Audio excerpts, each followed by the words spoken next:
When a wildfire tore through Lahaina, Hawaii earlier this year, no alerts warned the public about the firestorm headed their way.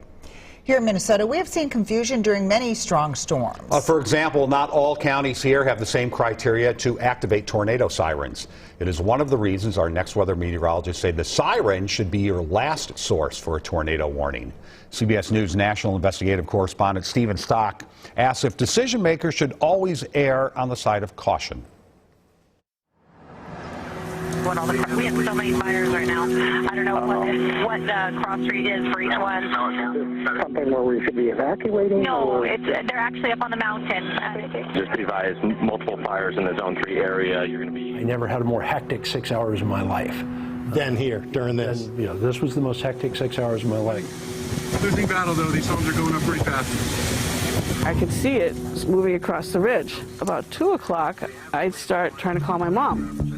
And I tried her multiple times, no answer. Yeah, it'll need to be an evacuation. We're still running into a lot of people still in bed. We knew it was bad, but we didn't really know where it was. She called me. And I don't even know how I got a sentence out before I said, Mom, I've been trying to reach you. There's a big fire. And she said, my house is on fire. She just told me she couldn't get out. The whole house was on fire. Everything outside was fire. Look back behind me. You can see what's left of the Journeys Inn mobile home park. And then she's coughing. And then I just converted to like a child. And just told her over and over again, I love you, Mommy. That's what I just kept saying until we heard her scream. And then the phone went dead. This was all that was left of 2 neighborhoods in Santa Rosa, California, obliterated by the 2017 Nuns Tubbs wildfire. The fire swept down from the hills and killed 24 residents in Sonoma County, including Jessica Tunis's mom, Linda. I had no idea it was that close to her. I double-checked, like, was there an evacuation order that I missed? No. Linda Tunis and many others never got a warning, never got notice, never got an evacuation order. The Sonoma County Emergency Services Director at the time chose not to send an alert. We simply didn't have a process that was able to handle getting the information from the field and then getting it out to the public. Sam Wallace was not in charge then, but was in the Emergency Operations Center in the middle of all the confusion. We were in a situation where we were having problems visualizing where that danger was. And you were alerting some folks whose house had already burned down. We believe that, yeah. Like Linda Tunis's neighborhood, alerted only after she died. Absolutely, they made a mistake. They absolutely made a mistake. The public frequently gets alerts from the National Weather Service, but we discovered more than a dozen examples when alerts from emergency managers or law enforcement came too late or not at all. Like Superstorm Sandy, when many people along the East Coast did not get alerts to take action. Texas experienced what officials called a lack of coordination with alerts during that infamous winter storm when 246 people died.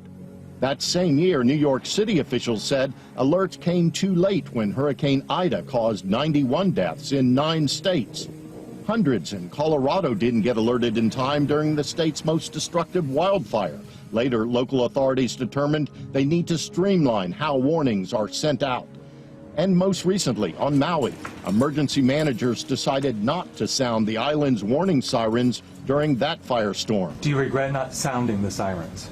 I do not. The sirens, as I mentioned earlier, is used primarily for tsunamis. Nearly 100 people died.